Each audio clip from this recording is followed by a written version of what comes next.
Hey, hey, hey, welcome to another episode of the Real Deal Podcast. Let's get it.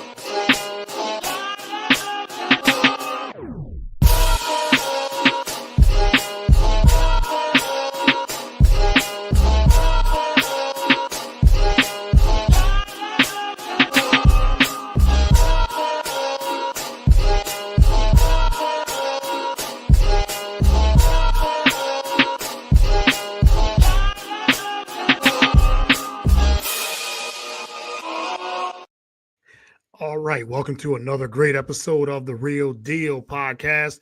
I'm your host, as always, Courtney Harding. Glad to be back with another brand new episode. It's been a busy week, and I've been having a lot of great guests, and I have another one waiting in the wings. Not going to keep her too much longer, but you can follow the show on all the podcast platforms, whether it is Spotify, Apple. We're on the BS3TVLive.com network, BS3 network, Roku channel, BS3 Network on the Roku channel as well, Spreaker, wherever you can consume podcasts, YouTube, Facebook, Twitter, Instagram. We're on all those platforms. You can follow me on at Get the Real Deal on Twitter and all the social media platforms as well.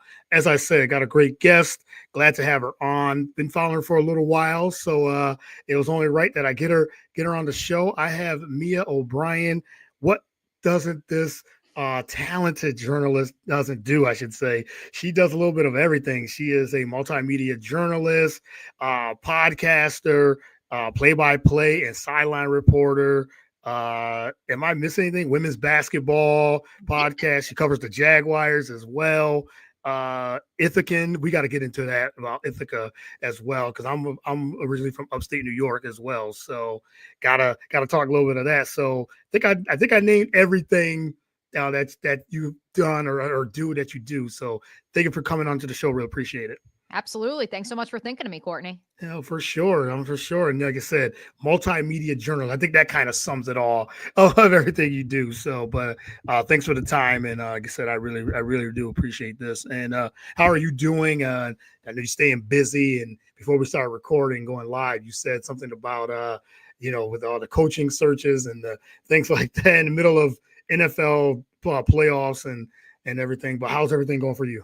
Yeah, it's good. It's a busy time of the year. It's still kind of crossover season, I suppose, even if the Jaguars season has come to a close. But certainly we're Yeah. in the midst of coaching search season, which feels like Yeah. an annual tradition here at times. But Ugh. hey, first one in 3 years, so we'll take it. And it's definitely one of those you rush to it, like news breaks, and then you rush to it, and then you got like a layoff of a couple of days, and Yeah. then you rush to more news. And so maybe we'll have some breaking news in the next half hour. Hopefully not, but in case we do, yes, in the midst of covering that, but also covering everything men's and women's college basketball and beyond. Yeah, for sure. Yes, and like I said, you do a lot, and I really like all the things you're doing and following the journey and the content. So let's get into that. Let's start there. Let's start with who is Mia O'Brien? How'd you get started into the generic question? How do you get started in sports, the love, and how did you get into journalism and multimedia? Yep. So for me, I always go back to the movie American Pie when they Mm. say this one time at band camp, because my nerdy equivalent was this one time at sports broadcasting camp. I was very lucky that at the age of about 13 or 14, my parents were tipped off to a sports broadcasting camp run then by Bruce Beck of NBC4 New York and Ian Eagle. No other captions needed. I think we all know in the Yeah. sports world who that is. That they were running a sports broadcasting camp out of Montclair State University.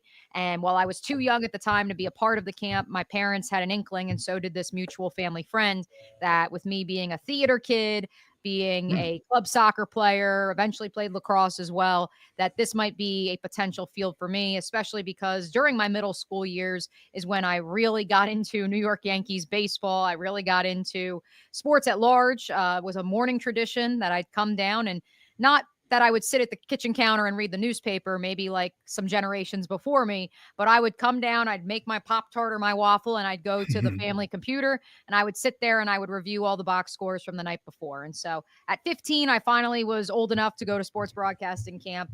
And I say this about many different parts of my life. I was just there because I had an interest and I had fun and I enjoyed doing it. I didn't know that I actually would be any good at this. And so during that first week of camp, I was identified by Bruce and Ian and the rest of the staff as someone who had potential. And so that opened up some other doors for me. It also encouraged me to keep at this process and to come back the next year to the advanced camp run by Mike Quick, now with ESPN New York, formerly with the MSG Network. Mike has not only been a tremendous influence on my life, but at the time, they were starting the MSG Varsity All High School Sports channel via Cablevision in the New York metropolitan area. That opened up doors for me where I was able to be broadcast to over 1 million households at the age of 17, which, if nothing's going to set you on the path quite like that. And Right. so I had a groundwork, I had a framework, and I had a ground floor, a basis of what sports broadcasting would entail. During that first year at broadcasting camp on the final day, Bruce and Ian took my parents aside and said, she has it. She's going to go to Syracuse or Ithaca. Then she's going to move to Bangor, Maine, Alpena, Michigan, or Billings, Montana. She'll be there for 2 years.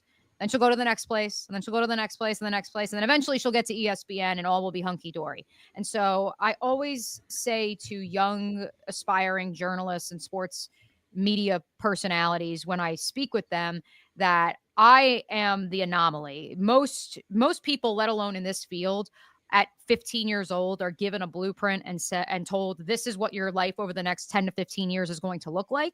And most of the time, even if you are given that blueprint, it doesn't go according to that exact plan. Right. For me, up until probably the age of 29, so I guess that would have been 15 years. It very much went exactly according to that plan. And so I was very blessed to have Bruce, Ian, and Mike in my life and have them in my corner still to this day and to get me on the path that led me to Ithaca College. And from there, it It took took off. off. That's Yeah. a whole nother can of worms that I'm sure we'll get into. Yeah, for sure. And the lot there, and I like that when you said you went to sports broadcasting camp, and uh, did you feel like that's actually missing from broadcasting, where people don't go right straight to broadcasting camp? I mean, because that can really mold a person that's trying to get into broadcasting, and really, and you said everybody's path is different, but sports broadcasting camp, that sounds like a great opportunity to really get started with.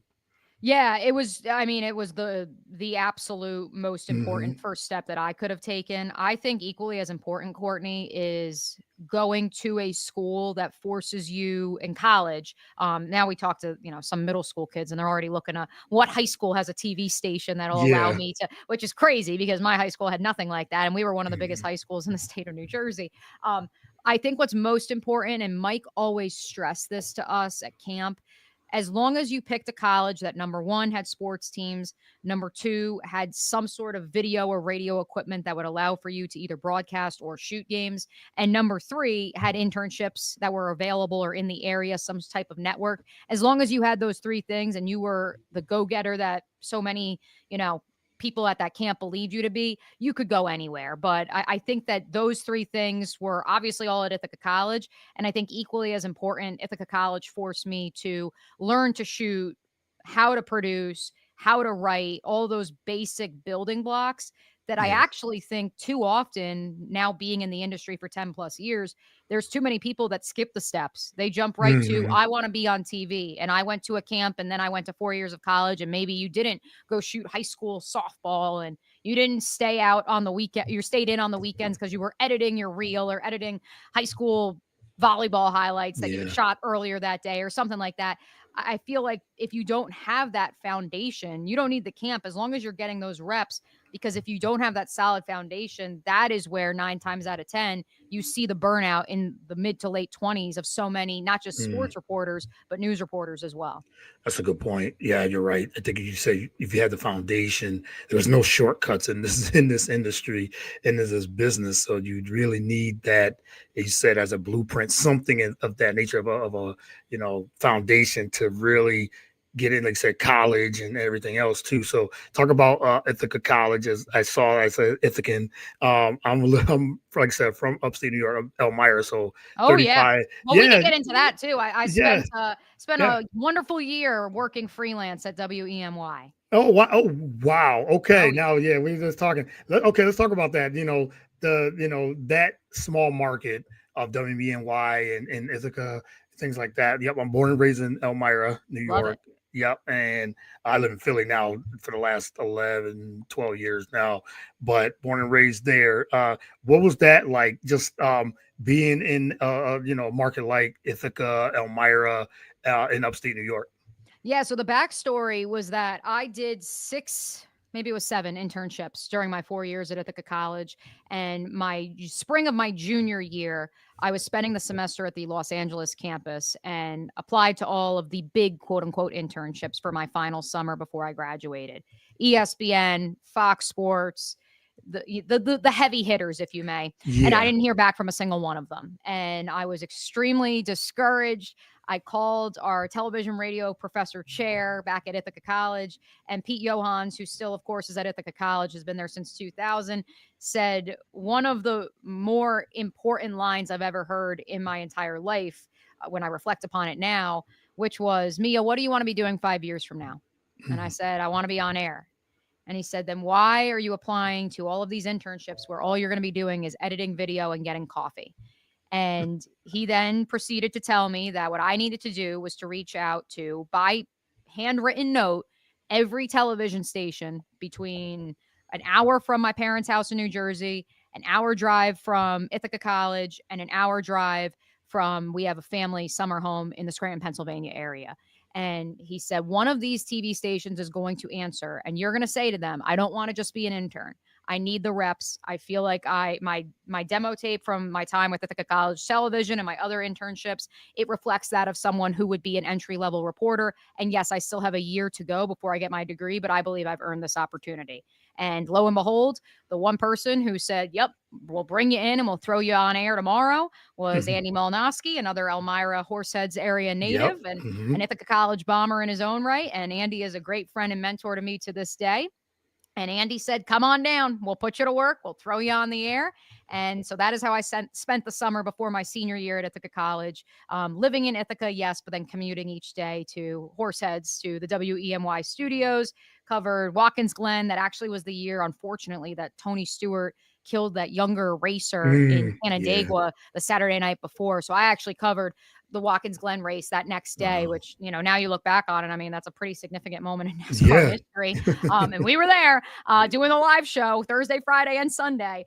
And Wow. so that New York Jets training camp, Rex Ryan in his final season as the head coach, I was able to essentially be the pseudo beat reporter because Cortland, New York, where they practiced at the time, was Yep. closer to Ithaca than the Elmira area, as you know. And so Andy would send me home with a camera and a tripod and say, all right, just drive yourself to Cortland and go cover Jets training camp. And I would go up and I'd do my little report and I'd feed it back and they'd air it on Elmira and on WEMY News that night. And so it was an extremely rewarding summer. But as much as those were some of the highlights, I would say even more than that, what Andy really prides himself in is being a storyteller. Mm. And he gives the same love and attention to covering Watkins Glen or covering an NFL training camp as he does covering Little League Baseball, as he does covering the local bowling league. And that's where he's uncovered so many stories that have resulted in the multiple Emmys that he's won in the state of New York. And so I really that was the biggest learning lesson for me from that summer. And it's what set me on a path for the next 7 to 8 years in local news. Yeah, for sure. Oh man, small world. Who would have thought? I knew there was a connection. There was some type of connection with that, and because a lot of people, even listening in, would think, "What's Elmira? What's a Because every time you say, I always say they always ask where you from, and I'll say Elmira, New York. I have to say upstate Well, because they think. here's the real OG question. Hmm. Horseheads Beverage Company. You know what Mm, that is? no, I do not. Okay, so it's like a soda shop, gas station, but there's no gas that's actually there. Andy's Okay. family owned it for years. They sold it a couple of years ago. And Oh, so okay. in between stories, we used to go to the Horseheads Beverage Co. So that's why I always ask people if they're from the area. But of Okay. course, the Elmira Pioneers, the Courting Yeah, Museum of pioneers. Glass. Yep, Those are, yep, yep. those are the Pouring heavy hitters. glass, I don't need to pouring bore you with glass. that. Yep. Right, right. But no, we could have done a podcast just just on Myra that Myra Corning Horseheads area. I was just there a couple weeks ago because my family's still my wife's and our family's still there, and we go every year. We go at least try to go 2 or 3 times a year up there. Go for the holidays, summer, and then any other time. But yeah, it's still.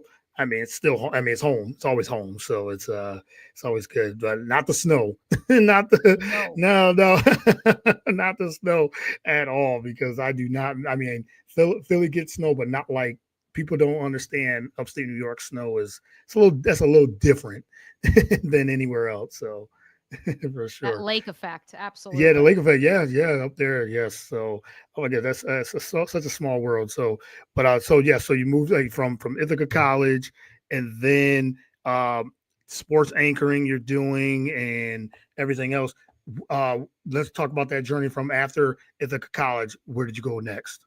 Yep. So my first full-time job after graduating, while I was offered the opportunity to stay in Elmira, I ultimately said I'm ready for the next Yeah. opportunity. Nothing against Elmira, but I was No. ready. Right. I had a couple different offers from some various local TV stations across the country. I really was neglecting applying to this one opening in Cedar Rapids, Iowa, largely because one of my best friends from broadcasting camp and an older brother figure, if you may, Kevin Barry, was the morning anchor at that station. And of course, you never want to go where your older brother is. I'm like, I don't want to. Kevin's there and his Yeah. contract's coming up, and I don't want to go there. And at the 11th hour, I said, man, it's been like 8 months. They still haven't filled this contract. I was about 2 weeks, 3 weeks post graduation. And I said, what the heck? Let me send in an application. I'll text Kevin and I'll see what's the deal. And so I text him and I say, hey, you're probably on your way out anyways, but I applied. Tell me what to do next. And lo and behold, he says, well, actually, I'm renegotiating my contract and I am going to be staying here for the next 2.5 years as the lead reporter to cover the Iowa caucus for the 2020 presidential election. And I'm renewing as the morning anchor. And when I do all that tomorrow morning with the news director and the GM, I'm going to drop your name and give them your resume. And I said, sweet, sounds good. I was on the phone with the news director the next night after Kevin spoke with her. They flew me out to Iowa the next week for an interview, and the rest is history. And so I was the Yeah. number 3 when I got to KGAN, now known as Iowa's News Now in Cedar Rapids, and in the number 3 in the sports department. And so that was not as much anchoring perhaps as some of my contemporaries who went to those smaller markets of Bangor, Maine, Alpena, Michigan, et cetera, et cetera. But I was in a technically top 100 market covering 3 major universities, including the University of Iowa, who went to the Rose Bowl that year. I covered the NCAA tournament buzzer beater victory for the University of Northern Iowa over Texas that year. Iowa State, UNI, and Iowa on the hardwood all upset the number 1 team in the country in the same season, my first year there. And so you couldn't have asked for more. Now, those are Yeah. the highlights. The reality is back to what we talked about with that solid foundation. I Mhm. was a low man on the totem pole, and at times I hated it because I had friends who, yeah, they were in smaller markets, but they called the shots. I was the one who was having to schlep out to Ames, an hour and 40 minutes away, to cover a 3-win Iowa State team's press conference, turn around, do a story, and then drive an hour and 45 minutes back. I Ugh. was the one that was getting sent 2 hours one way to go cover a D3 softball game, just shoot a couple highlights, drive 2 hours back. But at the same time, now I look back at that and I say, if I didn't have those moments that tested my passion and my Mhm. love for the industry, but also that created such an essential building block of telling stories, of shooting things on a tripod when you have Yeah. to knowing how to film highlights for a variety of different sports, not just football or basketball. I don't think I would have been prepared for everything else that was ahead of me in my journey. And so, yes, there were moments where, shout out to my sports director, Zach Hanley, who I affectionately say when I got to Cedar Rapids, he was 26 going on 67, very old school. He knows that I say that. So I don't feel that bad saying it here. Mhm. And I was anything but old school. And he was able to calm me down, tame me a little bit, while also setting me up for having that solid foundation that ensured I'd be in the industry for the long haul. I love that, and it just shows how much versatility in this industry is important. And as you said, you went out and was shooting your own material, editing, storytelling, highlights. You said with a tripod and just out there as a one woman show and just doing it. And I think even today, as you said, that has helped you and your journey where you are today with the versatility. How important would you say? being versatile, not just as you said, being an anchor or being in front of the camera, but also behind the camera, production, editing.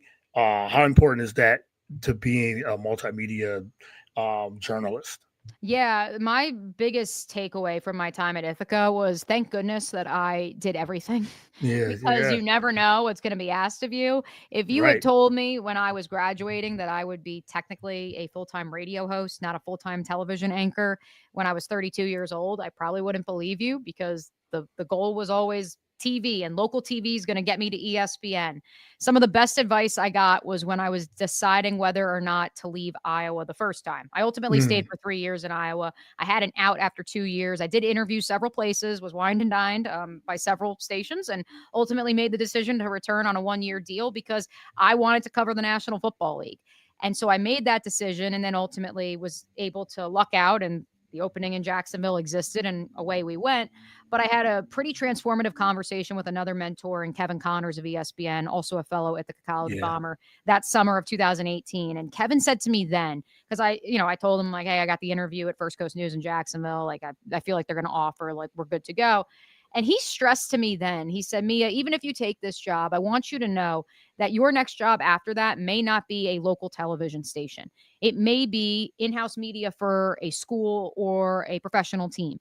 It may be Barstool. It may be a radio station. It may be an online publication. And you need to be okay with that because the blueprint is dead. That blueprint that Bruce and I sold you, it's not that they did you wrong or they led you the wrong way. The Yeah. world has just changed. And you need to Mm. understand that to get to ESPN or Fox National or CBS or whatever it is, it doesn't work like that anymore.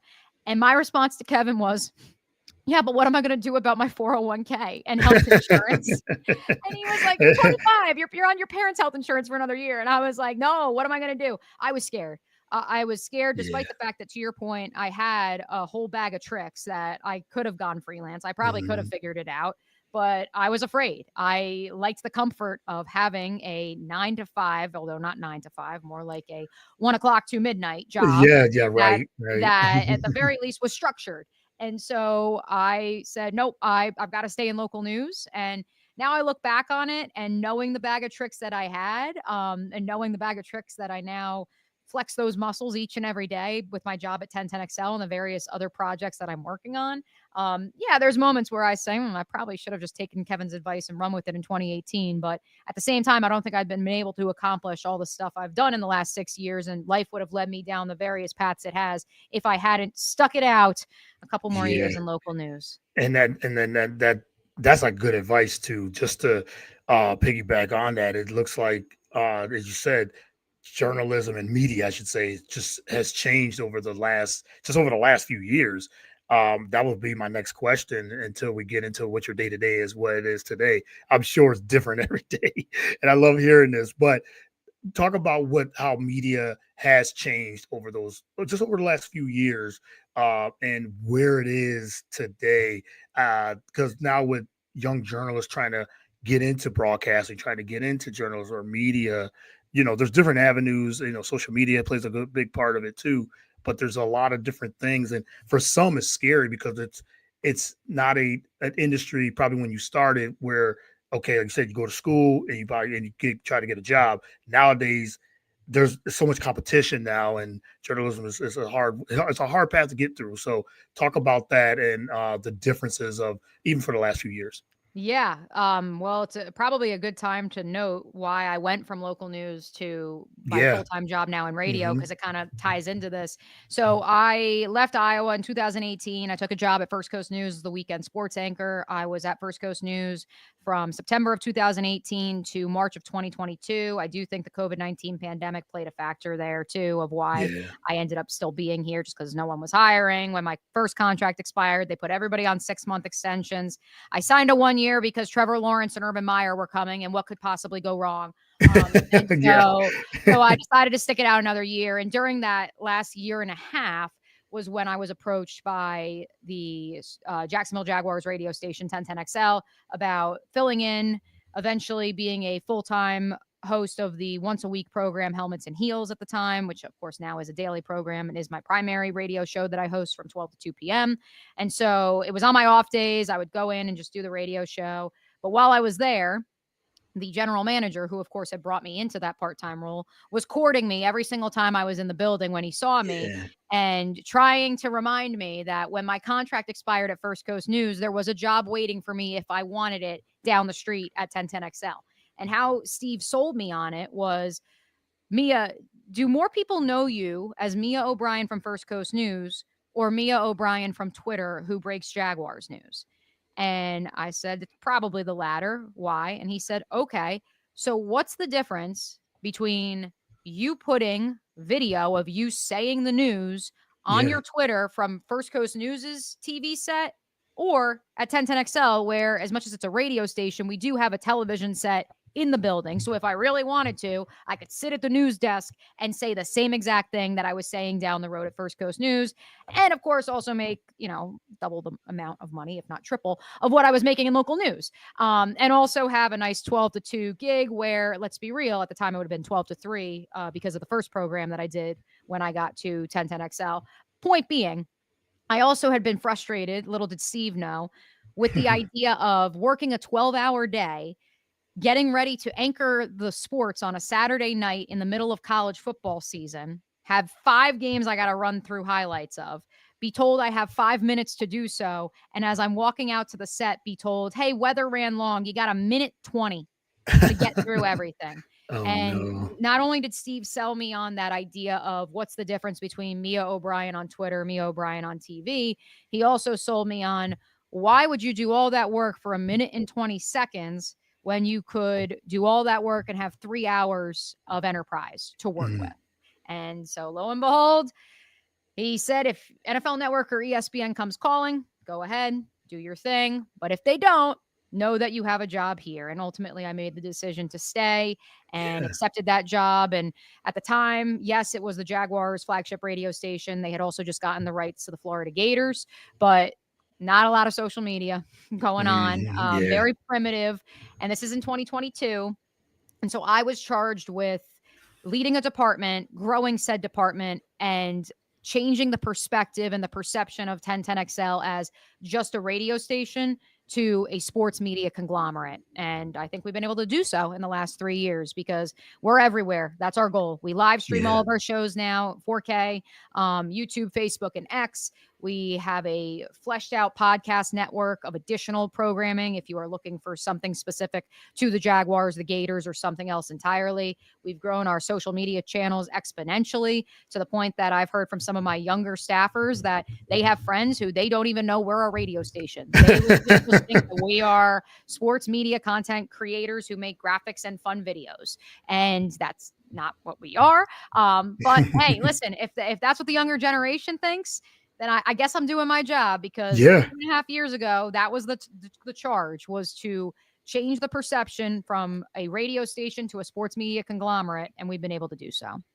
I mean, yeah, and then you said the young generation, however they consume it. As I said earlier in our podcast, how you consume social, how you consume podcast or broadcast.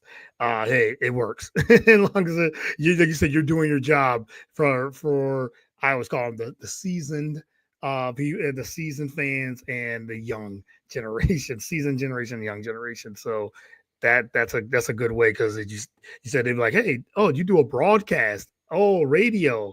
Oh, I thought it was, you said, thought it was just a podcast, we're just content creators that do graphics. That's fine. Yeah, and that's what they think. And Yeah, yeah, that, hey, any way you can find us, we'll take it. yeah, exactly. Exactly. So, all right, I'm not gonna keep you too much long. I mean, I could go deeper into this. I wanted to, but we got to do this again when we, with more, just more time, just in general. But I would definitely want to have you on, because I'm enjoying this conversation. But I want to get into the Jacksonville Jaguars and their season. And as you said, you cover this for the last years and everything too. What'd you think of their season? How it ended? And he said coaching search, GM search. What's your take on the season and the off season so far? Yeah, obviously a disappointing campaign when your Yeah, owner goes out and says that you have the most talented roster in team history and you win 4 games. yeah, Injuries certainly played a factor in that, but I think philosophically, this team is in need of a bit of a a freshening up, because I do think it is a talented roster, but I think it needs, what did Trevor Lawrence say? He said it needs some more juice. Somebody needs to Yeah, some juice. reinvigorate Yeah, this building. yeah. And I don't know if keeping your general manager really does that, but getting a new head coach, perhaps, maybe fleshing out that front office, adding more voices, which you don't want too many hands in the cookie jar, but you also need fresh perspectives. And so I think it's going to be a fascinating offseason for many reasons, not just because there'll be a new head coach, but I think, can this offense, for lack of a better term, get out of its own way? Because that's what Mhm. it's been the better part of the last 2 years since that 2022 magical playoff run.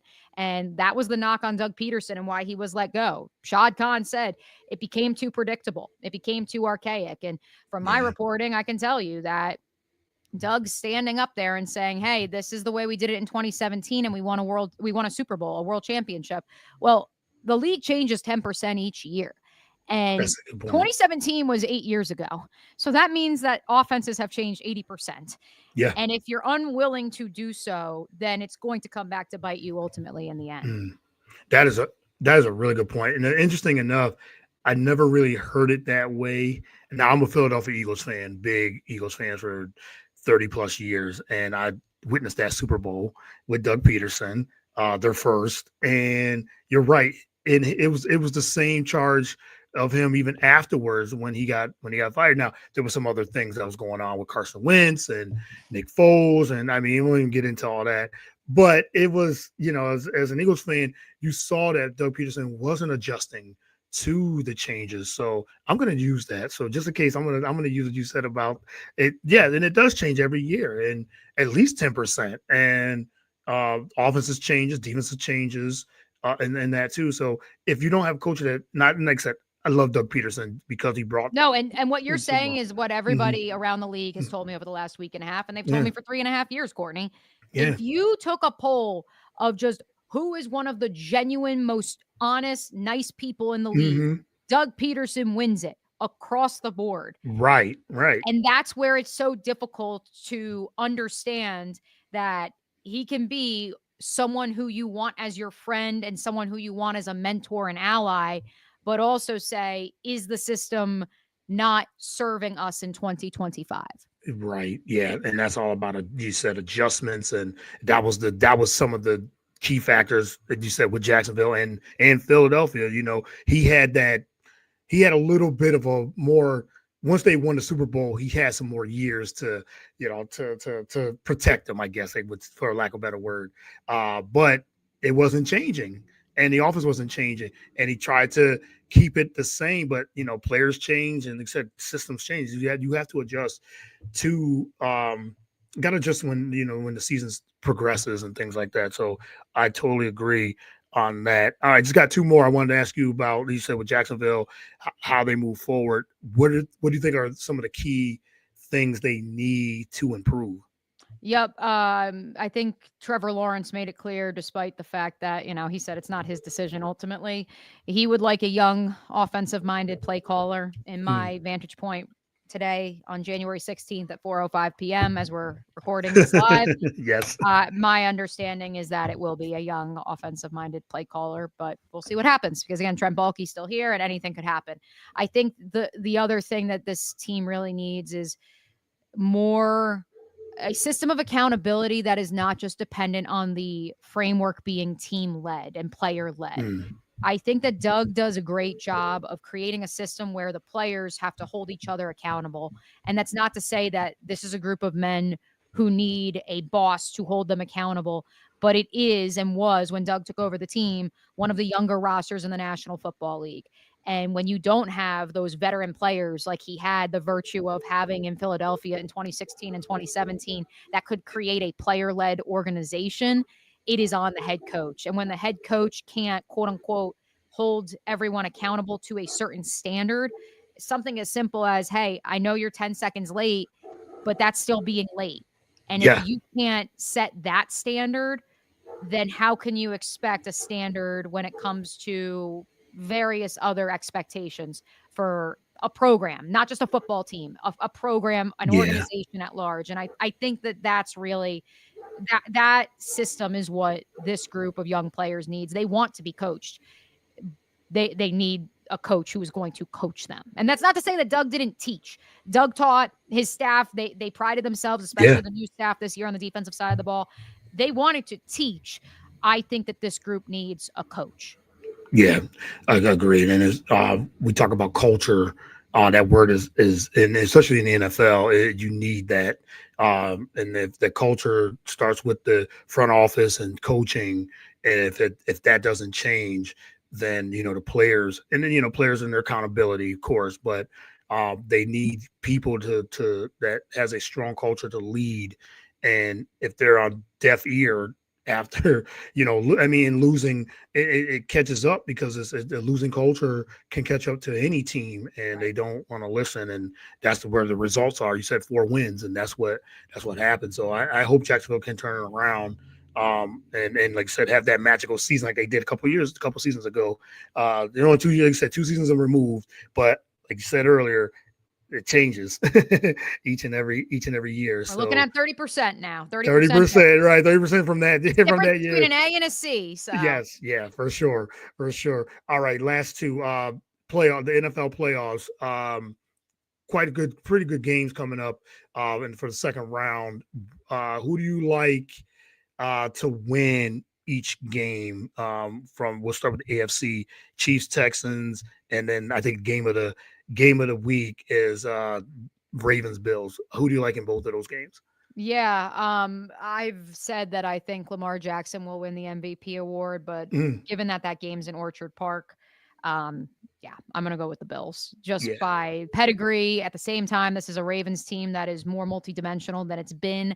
Even if the passing defense has been suspect at times, they have Derrick Henry, and I think that that dynamic is something we haven't seen from John Harbaugh and Lamar Jackson. And so I'll take the Bills, but I wouldn't be surprised if it is the Ravens, especially because it's the first time the Bills have been home underdogs in 18 years of playoff games. yeah. As far as Detroit, Washington, I saw that's like a 10-point line. I'll probably take the Lions. They're clicking on all cylinders right now. Texans, Chiefs, water is wet. No offense to Houston, who I do think certainly showed they are a little bit more of an organized operation than many thought the final 5 weeks of the NFL season. I think that that's, the Chiefs will win that game. I'm not too concerned. I did play the under because it's supposed to be, I think, a high of 16 degrees in that game. And Yeah. so, or during that game. So I will take the Chiefs there. And then the Rams Eagles, I think personally could end up being the game of the week. I think Okay. that the Rams run game is underrated, especially if Kyron Williams is healthy. He looked healthy against the Minnesota Vikings on Monday. At the same time, I will roll with the Birds again, just by virtue of the home team. And speaking back to the Ravens point, the multidimensional nature of their offense. Yeah, I agree. I picked all four like you just what you did too. I think they're all home teams. Yeah, all home teams. And as for the Eagles and the Rams, that could be the game of the week because you just don't know what Eagles team they could beat you in so many ways. And I look at like what Jalen Hurts and they're saying, the struggling with the passing game, and there's some credence to that, but I think Jalen Hurts, he's not trying to turn the ball over. And then they got Saquon. And then when Saquon's rolling, you roll with that in that offensive line. So I think that's what will happen. I mean, Saquon ran over 200 yards when they played the Rams early in the year. So they're going to probably key in. So it's probably going to make some plays. Jail's got to make some plays, and we already know he's capable of doing that. So, but I agree. Chiefs are the Chiefs. They, as long as Patrick Mahomes and Andy Reid are breathing, they're going in their home. Yeah, they got that one. I got the Bills too in a real close game, but I'm not surprised if Baltimore wins just because of the running game and the Commanders and the Detroit. They say Yeah. Detroit's clicking on all cylinders. So agreed on that. All right, last one. I know I kept you longer than the last one. No, you're good. No I love worries. this. I love this. I love this conversation. And when we have the good conversation, I wanted to ask about you have a women's basketball or you do a basketball podcast, but women's basketball podcast. How did that come about, and what do you think of the growth of just women's sports, of how it's exploded and the investment and everything involved with women's sports, women in media, everything's just and I love seeing it. Yeah, so the podcast genesis came from my former consultant with Barrett Sports Media, Dimitri Ravanos, who Hmm. is up in the North Carolina area. As luck would have it, with the Jaguars 0-4 start, my boyfriend and I were looking at each other like, all right, I got to start pivoting to basketball season. I am an AP Top 25 men's basketball voter. I've been since 2021, and so Okay. I've always followed men's college basketball, but certainly there's a reason there. Women's college basketball, I mean, you know who's up here. Yes, yes, for Yeah, sure. she was in high school when I was in Iowa, so just the prodigy then, and I'm probably most known for when I saw her play for the first time, 140 pounds soaking wet as a sophomore. I was like, "That's her. That's the one who you guys think like is going to change the world." And lo and behold, she Look changed the where world we and then are. some. Yes. But with that said, I covered Lisa Bluter's Iowa women's basketball program for 3 years. There is no program, football, basketball, soccer, that I have more respect for, professional or college, in the country than the Iowa women's basketball program. What they meant to me and my family, the opportunities that Lisa was able to give me, how she was so quick to note how she wanted her team to be around me because I was the only female sports anchor in the state of Iowa, and how important it was for those girls to see me in a room of all men. And it's something that at 24 years old, I really didn't take stock in. Like I said, Bluter, I'm just one of them. And she was like, no, like this is very important for Yeah. my young women and student athletes to see. And I've told her since, like, I look back on it and I'm like, that was a turning point, and I didn't even realize it then. And so, yes, look, I've always been a fan of women's college basketball. I've gotten in more into the WNBA, not that I wasn't before, but I'm much more in the weeds thanks to you know who. It's not to say I'm bandwagon because look, I mean, I covered Megan Gustafson's almost entire career when she was the National Right. Player of the Year. So it's not to say I wasn't there before. I just wasn't at this level. And so, anyways, Dimitri ended up reaching out. Lo and behold, the stars aligned. I was thinking of starting my own podcast, and he said, I'm working with OG Triangle Media now out of the state of North Carolina, and we want to do a women's basketball podcast. We have an AP voter on the women's side. He also does the men's vote as well. He just needs a host, someone who can actually carry, and set him up with questions. And we think you'd be perfect. And I said, all right, let's do it. And so the women's basketball podcast was born on OG Triangle Media earlier this fall, or I guess in the fall. So the first week of college basketball season, we debuted. And so very excited each week on Wednesdays. That's when our episodes drop. We film earlier in the week to bring the latest and greatest and your one stop shop for all things college basketball, WNBA, and much, much more. I love it. Big fan. I love just uh women's sports in general, just being a good big advocate of it and really pushing it from year for years and years, and to see it where it's has grown and is going. It's awesome to see. And the storytelling, and people are invested. I always said, if networks and if networks invest, and companies invest, you see how the product will explode, and it's doing that right now. So they're here to stay. More podcasts, more broadcasts, and more people like you just to push it forward. I love seeing it. So yeah, congrats on that as well. Just another one of your multi-talented skills you have. So for sure. But Mia, this was a pleasure. I really enjoyed this conversation and getting to know you a little bit. You have a couple of shout outs here. What's All up, Courtney right. and Mia? Yeah, thank you for tuning in. Nathan Ramasandra in our sports show. He says he's a Jersey native himself. He said facts of what we talked about. So yeah, we appreciate the shout outs and the love always. But let everyone know where they can follow you on social media, follow the journey, reach out to you, and all those things. Yeah, absolutely. I'll have to come back now that Unrivaled is about to begin, and before the Yeah. WNBA season, we can break all that down, or Oh college my goodness. Yes, basketball. we for But sure can. yeah, thanks so much for having me. You can find me on X at Mia O'Brien TV, on Instagram at Mobrien_16. I think TikTok's around for a little bit longer at Mia O'Brien TV on Yeah. there. And of course, 1010XL airing 16 hours of daily programming a day. My program, Helmets and Heels, is on from 12 to 2 p.m., 92.5 FM, 1010 AM, available on YouTube, X, Facebook, all that good stuff. We also do a daily Jaguars podcast that I am on Thursdays called the Duval Rundown, and that is available at the 1010XL Jaguars channel, and the women's basketball podcast available wherever you get your podcasts, and at OG Triangle Media on YouTube. All right, you got that all down. Yes, as a pro, you did. I You know how probably to do forgot it. something, but we're just gonna roll with it. We'll roll with all that. That's still good. That's still good. Mia, thank you again. I can't thank you enough. And again, like I really enjoyed this. And yes, we will do this. You're now when you come on for second time your podcast family, as I say. So you are part of the Real Deal Podcast family. Thank you. And this will be shared on all podcasts and social media platforms as well. So enjoy the rest of the weekend and enjoy the playoffs. And yeah, we'll like I said, we'll do this right before well, women's college basketball definitely got. We should do something there in the WNBA and Unrivaled. So for sure.